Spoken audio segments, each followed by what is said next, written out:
Welcome to Spark and Ignite Marketing, the podcast where business brilliance meets marketing mastery. I'm your host, Beverly Cornell, and I'm thrilled to embark on a journey of inspiration and innovation with you. Get ready to dive into the minds of successful and passionate small business entrepreneurs, unraveling the ideas that spark unique opportunities and ignite extraordinary marketing and success. It's time to fuel your entrepreneurial fire and let the sparks fly. Did you know that the pet industry in the United States is expected to reach over $99 billion by 2026, according to Grandview Research? Today, we're diving into the world of pet care entrepreneurship with a special guest, Tony Caruso, owner of 6 Camp Bow Wow franchise locations. Tony's journey in the pet care industry all began in 2007 when his Hungarian Vizsla, Abby, ignited his passion for dogs and drove his entrepreneurial spirit to invest in a Camp Bow Wow franchise in St. Clair Shores, Michigan. As Tony worked to grow his business to 6 locations in Michigan and Missouri, his personal pack also expanded to include his wife, Jamie, their daughter, Ella, and their son, Enzo. With a passion for animals and a dedication to fostering the bond between pets and their owners, Tony and his wife, Jamie, have been actively involved in their local communities, from hosting charity fundraisers, organizing bite prevention readings, to supporting the Bow Wow Buddies Foundation and local rescue groups. Tony and his family are committed to making a difference. Outside of Camp Bow Wow, Tony enjoys cheering on the Detroit Lions, watching Detroit Tigers games, watching Kansas City Royals baseball games, and hitting the golf course for a round of golf. Join us as we explore Tony's journey in the pet care industry, his commitment to dog well-being, and his passion for fostering connections between pets and their owners on the Spark and Ignite Your Marketing podcast. Welcome. Hi, Beverly. Let's talk a little bit and discover the sparks that ignited your unique opportunities along with your entrepreneurial path. So can you share a little bit about your journey into entrepreneurship and how it all started for you? For me, it's probably, I'm sure every entrepreneur goes back and says it was not maybe an unorthodox way of getting there. I enjoyed people. I had a previous job for 10 years where it reminded me of Friends or something, where everybody hung out afterwards and we all were friends and we worked at the same company for a long time. And what ended up happening is all of a sudden I got to be like in my late 20s and I realized that I wasn't necessarily satisfied. The company that I had worked for had a shift in sort of their business, and I was a computer leasing company, and the arm of the business did the hardware and computer software for Fortune 1000 companies. I recognized that I was out of 300 people. My team was like in the final stages. There all of a sudden were 16 people left. I saw a warehouse, 100,000 square feet, go down to empty tables and crickets. Oh, geez. I got Fridays off. I made more bonus money, and here I am, like, depressed.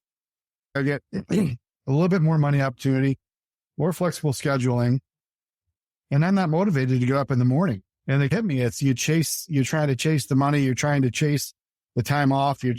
But really it's just about what's the next thing that's a challenge that I know I can improve upon. And learning that experience was big for me because I knew it was all coming to an end. No matter how good we did, their company was phasing out. And so for me, it was a needed thing for me to say, I think I'm burnt out in the corporate world and I don't know what I'm going to do. And so I didn't have a plan. I didn't go out and exhaustively search for something, but I did get a dog, and I was single again and didn't have really good appropriate time, but I wanted a dog, and I got Agustin. And so she's changed the world for me in a sense because I knew I needed her to be cared for. And when I used services, I recognized that there was a Camp Bow Wow, which was very young franchise at the time, like a mile from where I worked. And the person that opened it used to work at the same company, like all the stars aligned. And so I was able to take her to lunch, and I'll never forget. I just looked at her and she was like, this is the best thing we've ever done. And I brought my dog there and and so it was really like something really got to me that says, I want this so bad. I don't know how to get it, but I want what this is. And so I just said, let's do it. And that's how it started. So it's interesting to me because I was an accidental entrepreneur. I wasn't intentional about starting a business. I didn't grow up saying, I'm going to own my own company. And it's nice to hear other people fell into the business. Like the stars aligned for me too, but it's nice to hear other people were like, it was more of a, I need to do something. What am I going to do? And then finding the passion that really meant something to you. Yeah. That sparked it. What drives your passion for the dogs? And then I think specifically for well-adjusted dogs, because I think that's something that you talk about all the time. To be fair, in a full disclosure here, Tony is a customer of ours, of BC and Associates Marketing. We've worked together for almost 12 years. Yeah. That's crazy. So we are a part of your brand in many ways, which is wonderful. I'm so grateful to be on this journey with you. But I know that's something that you talk about all the time, is that the dogs need to be mentally stimulated. They need to be exposed to different things, to be well adjusted. Talk about what drives your passion for that. Why is that important? Yeah, it's an interesting question. I think I don't see it as much of a passion as I see it as a relationship that I see happen between the pet parent and the dog when they find an outlet that allows for that dog to express themselves and gain social skills and so forth. And so it's much more the quality of life I see that it happens with dogs that have a consistent outlet somewhere, whether it be a daycare center, but we get to obviously control our camps and get to see what playing does in a controlled way, and certainly what a dog's sensory experience and putting their thought process activities together, and really how that is healthy for the dog. So when I see that dynamic really with that, I guess that added outlet for the parent, because we're all weird dog parents and I love it. Right. So when I'm on vacation, not to sound terrible, but I miss my dog more than anybody else there, because you walk home and they're excited to see you and they didn't ask what you got them, and you just love your dog. And there's just a special bond between people and dogs. And that to me is the motivation, that I get to see that relationship and then be a part of that sort of that network with them and trusted person to be a part of it. Talk a little bit about what Camp Bow Wow is and what you actually do at camp. What is a normal day in camp? Camp is, as it sounds, we try to make it fun and campy. So when you come to any Camp Bow Wow, you're going to get a lodgy kind of fun look. But ideally, the idea behind Camp Bow Wow happened to why don't we have dogs like walk with dogs? We know there's going to be risk to that, but we know that confined dogs create stress in the traditional old school kennel environment. So that shift from Heidi Ganal, she was forward thinking and saw this and said, wait a minute, cameras are becoming more of a thing. And what if we could actually show the parents how fun the dogs are having, maybe similar to a daycare? And so that spawned the idea of let's allowing a dog to be a dog, so to speak. And that was the origin of thought behind camp. Let's let these guys have fun while you're vacationing instead of be confined and create separation anxiety. And so as we've progressed over the years, what we've done is add structure and enrichment into that fold. And an average day of camp is going to be, the dogs are going to be socially integrated, supervised by size and temperament, transparent to the open parents watching. And in the middle of the day in our facilities, we do these activities and customers can buy into them. They're real creative. Your team does a great job making it even more fun for the parent, but on the dog side, they really enjoy it. And then they do the same thing in the second half of the day. We're open 7 days a week, 365 days a year. So whether it's Christmas Day or any other Wednesday, that dog has the same fun camp experience of a structured day. And that's camp life. So how do you think camp is so fun? I wish I could be a dog, right? Like the things they do are some really fun things. They have taste testings, they watch movies, they get to snuggle, they get to play ball, they get to ball pits, they have sprinklers. There's like all kinds of activities for the dog. I always joke that with my 8-year-old that I want to go to camp again. Like it's seriously like, we did not enjoy camp enough as kids. Like I think it is, but it's super fun to watch the dogs really have a great time and be mentally stimulated. What are some key lessons that you've learned since you've actually opened and as camp has evolved? Because it's really, truly evolved from 12 years ago when we first started working together. What are some lessons and trends that you're seeing in the pet industry that are happening? It's an interesting time. I think you mentioned something in your bio there that 99 billion is expected by 2026. And when I looked at this thing to get in 2005, 34 billion. Now I'm like, 33 billion was like video games, music. At that time, I was blown away And we hold a very small, maybe between 6 and 10%. We're in the little hospitality side of all that spending, which most of it's health, vet care, pet supplies, and such. Well, the growth is there. So the trends that I'm seeing, I really believe there is a more thought behind the emotional side of dogs and the truly treating them as part of a family member. And the beautiful thing about that is that you're seeing a lot more establishments that are really thinking from a dog first perspective in this way. And so there's a lot of great mom and pops as well as other franchises that sort of are jumping into this the right way. And I see more families being okay with it. When I first opened, I would just catch the husband on the phone and saying, I'm picking up my dog from doggy daycare. And I could just hear on the other side, what's the matter with you? But now, it's normalized now, right? It's normalized. Well, I think the trend for me is really in the positive way of understanding that the dogs really do need attention. The way that they're set up and their emotional state matters, whether it's in the vet world or the dog daycare world where we live. I see that trend and I see our competition growing, which I think is a wonderful thing. I think it's growing the right way. So give us an example of a dog came initially to you and you saw them really transform and become a more socialized, happy, adjusted dog by attending camp. Do you have an example of that, a story about that? It's not one sticks out in particular, but I would say where I probably saw the most of this was when we worked, because I met Corinne at the Grossman Animal Adoption Society before I even opened it. I'm like, this is what happened. Heidi was very pro-philanthropic and gave us these ideas. Hey, we should be doing our part. And so we did. I did something called Woofstock before I even opened. And I remember at the time, it was so hard for me to get any gifts because I didn't know anybody in the community and I was yet to be a starting business owner. But that relationship start allowed for dogs that didn't have families that were in the middle of trying to find the right forever family. And so I would see these dogs that were not necessarily socialized. And it was pretty interesting when you would see over a period of controlled time, them come out of their shell and then go to the right family. And it was, to me, that was something that sticks with me. Now, you can only do so much of those things because you're a for-profit business, and we did a lot of that early on.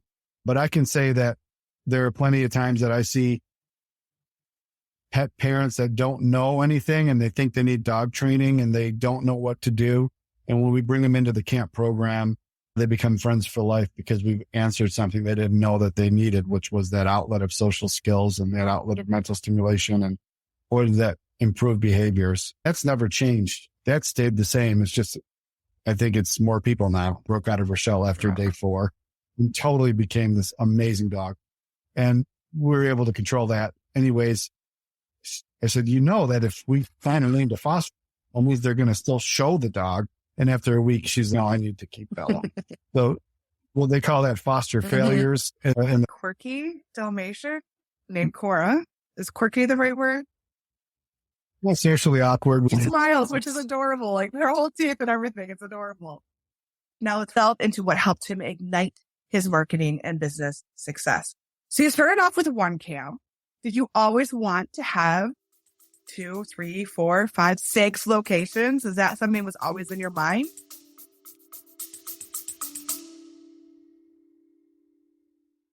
Before we dive back into the inspiring world of Spark and Ignite marketing, let's take a moment to thank the incredible supporters who make this podcast possible. Today's episode is brought to you by BC & Associates Marketing, your go-to partner to help you spark and ignite your marketing. At BC & Associates Marketing, we believe in sparking ideas that lead to unique opportunities, whether you're a small business owner looking to ignite your brand or an entrepreneur seeking marketing mastery. Our team is dedicated to crafting tailored solutions that fuel your growth. From strategic planning to ongoing support, BC & Associates Marketing brings over 25 years of expertise to the table. We're not just marketers, we're your partners in success, committed to sparking innovation and helping your business thrive in the ever-evolving landscape. So if you're ready to take your marketing to the next level, visit bcassociatesmarketing.com. Let's spark extraordinary opportunities together. A big thank you to BC & Associates Marketing for supporting the Spark and Ignite Marketing podcast. Now, let's get back to the show and continue sparking those ideas. No, it's funny because I always lived day by day. Everything was coming so fast. I didn't necessarily have what you should do is plot out your exit plan first and work backwards. I've learned that over becoming an entrepreneur. So no, I just was like, this is awesome. And I just love what I'm doing. And so I was learning. I remember the beginning, I went for what they call discovery days, and I brought my father and sat down, and I was the only one that didn't have a suit on, number one, nor did I have the contract or highlighters. And I'm like, oh man, did I miss something? But I was there just to feel, how did I like what I saw and who I met? And I love the family and I love the concept and I love what I saw. And I figured, I think there's something called an attorney and an accountant. I read that somewhere. They'll look at that for me and I'll talk to them. It's interesting because looking back on it now, I probably was by far the most passionate for the reasoning with doing it first versus just looking at that number that got me excited. If I remember, nobody else really followed through with it. I was out of that group of 12, the only one that did it. So looking back at it and saying, to your point, if passion is there, you can go a lot of different places. And when you match passion with experience, then you can multiply or be dangerous. It took me a while for that second part to happen. Not very long, though. It happened pretty quickly once it started. And we talk about spark and ignite. Once it ignited, watch out. Then it became easier. Yes. Yeah. The first difficult one. And again, it's who you meet and who you partner with. And so obviously Jamie became part of the company when we met. And the funny thing is, I'll probably embarrass her on this. She's afraid of dogs. And as day one, we came in, she didn't know what the heck was going on, but she absolutely loves it now. You turned her around entirely. Totally. The next podcast will be, how does couples work together and stay alive from our over the years. But she really, yes, indeed. Exactly. We're not on 60 minutes. It worked. But I think her involvement really was complementary. We have different skill sets by far. And then when we work together, we start building teams that work and some that don't work. And when we connected with the first company that didn't work, then we connected with you doing a similar thing, and that worked. And when you put all of our pieces together, working on the same plan, our first expansion was buying a failing franchise in a different state. And that was something totally new again. It was almost like starting over. I don't know the area, I don't know the community, but I could do the math and I understand the trends better. I could feel confident about what I can do. And that experience gave us the confidence to say, we could probably do this one again. So then it became a fun experience to say, what is it? Why is it that a facility or a business doesn't work? And we found that if we could learn anything and build on what we learned, and we can keep doing it. And we've done it so far. We have 6, and knock on wood, we've done okay. One thing that I think has been really powerful for me to be along on the journey with you is scalability isn't always adding another location. Scalability is perfecting customer service. It's perfecting your operations. It's perfecting your training. It's getting better and really solidifying different parts of your business as you grow. So what has that been like? So scaling on locations, one thing, but actually scaling within your business to really, because I think right now you've got an excellent customer service process. You've got operations really working well. So what is that process? Because it's like you got big, and then how do I make all this work together? Everything has to be working the same, almost like McDonald's. It has to be the same experience no matter where you go. For sure. And this business makes, in my opinion, that even more difficult because there's emotion that gets in the way of logic, right? So I always would say, if I had this production line that I knew I had to have this part and then this part would go here, and now I needed to do it in this amount of time, and your emotion is not part of that. But with dogs, it is emotion. And so are we the best fit for this particular dog? Do I do what the pet parent wants, even though it puts a stress on operations? That becomes hard because you may see 60 to 70 to 80 new dogs every month in one camp. And so now you have myself, but I probably can't see anything that a Vizsla does wrong. And many people can't see anything that a Staffy does wrong. And maybe some people just can't stand a certain breed and everything they do is annoying. And to manage through that part, I think you have to have a good, clean process and system to do it. with a good, clean understanding of what a position is and what your job is. And that's something we're still aspiring to get better and better at. We've learned a lot because when you can't be somewhere and you can't do it yourself, you have to have something that can be repeatable. And then you have to keep looking at it because everything keeps changing all the time. Allowed us to get to you and put in a video or content that spells out through our social media outlets that tells a story. I think that's very attractive. I feel like that is, while it's not a tangible tracking thing, I know it's a branding thing that has really stepped our game up through that creative ability to get that content out in a fun way. Yeah. I think what I do, and I think most pet parents do, is we humanize our animals all the time. Yeah. My mom's Chihuahua could speak, he would swear, and he would sound like Joe Pesci. I've always tried to take that and how do we use that for marketing? And plus, dogs and kids, marketing gold, Tony. It's easy for us to put up cute pictures of dogs. And working with your amazing team to help get those assets has been a fun process as well. Dogs are just adorable. It's an easy thing to make a story out of. But storytelling is huge as part of your branding. And I think it's probably the most fun because it's the most real of it all. It's not contrived. It's not really authentic stuff. Okay. So I'm going to lead us into the lightning round, which is a storm of rapid fire questions. They're just 7, Tony. Are you ready? Okay. What is your favorite way to connect and network with other entrepreneurs? I love to golf. So I think that's probably one of my favorite outlets there is to get to know people and entrepreneurs on the golf course.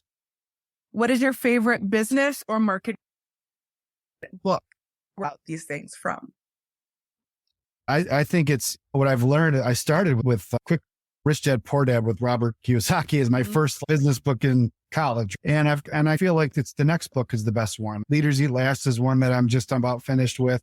Throughout COVID, the E-Myth Revisited and Profit, all of those have had a big influence on the way I approach things with my business. Giving one is probably the one I'm currently reading. I'd give you that. That's how I feel. I feel the same way. Do you listen to podcasts? And if so, what is your favorite podcast? I guess I need to get into this podcast world. I hate to even say this out loud, but I'm roped in because Jamie's watching the Kelseys on their podcast because of all the Taylor Swift hoopla. But my friend that is a business owner has been on podcasts and I've seen them. I haven't religiously watched one. I will now that I know you will probably look at that more, but I don't have one currently. I love to listen to them on road trips. Yes. So if you're going to Grand Rapids or something, like to pop it in is like a nice, like on my iTunes, I'll just stream it to my car. I guess I'm just naturally listening to sports podcasts without even knowing it all the time on my driver. The Kelseys have a very entertaining podcast. I do listen and watch to that one as well. What is your favorite business tool or app that you have to have handy and use all the time? To me, with our business, I think we've probably gotten so much use out of like Google Docs, Asana, something that I was able to get to my phone and computer so that it's cloud-based. I can jump on anything really quickly and have quick access. So those are 2 programs that we've used for quite a while with success. Asana is the project management. Google Docs is cloud-based program of saving things. What's your favorite marketing tactic? It's just using you. But I feel like what I get a lot out of in marketing is helping others, I think. And I never thought of that as marketing, but when you help, and you've taught me this in many ways, is when you like are able to help somebody else's business, they want you to do well as a reciprocation of it. And who doesn't like helping other people? So I feel like just always being available and around to be involved in helping, to me, I consider that a grassroots, old school marketing tactic that I like. What's your favorite source of inspiration? For me, it's what others that I see do and they're humble about it. I'm inspired by that. And I have been lucky enough to meet many business owners. And whenever I see somebody that has done something that's amazing to me and they stay humble by it, that inspires me a lot. I think just some of the people that I've met along the way outside of the people you Google, I've been inspired by. Who's your favorite entrepreneur to follow? Cat Bow Wow was just recently adopted and by Propelled Brand. So I got to see Catherine Monson now. She's a fascinating, and I can't wait to get to meet her. But I love Shark Tanks. I love following everybody on those kinds of shows. I don't have one overall, so to speak. I guess I just am enthralled by all of them. That's great. Tony, this has been super fun. I love it. You survived the lightning round. We're going to shift gears and focus on a blaze forward moment. I want you to think about where you've come from, what you've done, your sparks, your unique opportunities, how you've ignited your business. We have a lot of other entrepreneurs or aspiring entrepreneurs. What is one easy step or something that they can do if they're just starting out, something they can do today that could help them spark their unique opportunity or ignite their marketing? I think to get moving on something to create momentum. I don't think it's one thing. I think it's a starting trigger that they'll start motivating off of. So I would say, and from my experience, it's the self-development that you could get for very cheap by jumping on and doing audiobooks if you're on the treadmill. Listen, hear the message, spark something. I think if you're looking entrepreneurially, there's many of them out there. Jim Rohn's an author that I find very helpful. Dale Carnegie. I think that's my first step. I think you need to find that inspiration and passion first. And you can do so by learning and learning about other people's viewpoint and successes. That's helped me. I think that's the whole purpose of this particular podcast for me, Tony, is really to help others learn from others. Like sometimes I'm certainly guilty of this. I've been in business for over 12 years now, and my business kind of became its own beast as opposed to me controlling its destiny in some way. And so either you get so busy, you get your head down in the weeds, you can't get up above the weeds, whatever the case is. By listening to others, reading, it forces you to look at your business in different ways. Yeah. And I really hope the podcast does that for people, helps them look at your business and other people's businesses, and it helps them see, maybe I should try that or do this or read that book or do something that helps them spark. Love that. It's perfect. So before we go, Tony, where can our listeners learn more about Camp Bow Wow? And I hear that you guys have a free day of play for new pups as well. Where can they find out information about you and Camp Bow Wow? Thank you for asking that question. They can go to campbowwow.com. We have different locations. So whatever city you're in, you can put your zip code or put the city name. That will get you to our website. You can jump and create an account online and upload your information. We'll call you. We'll have you in our system. And we look forward to those first day experiences. It's probably the most fun thing that we get to do.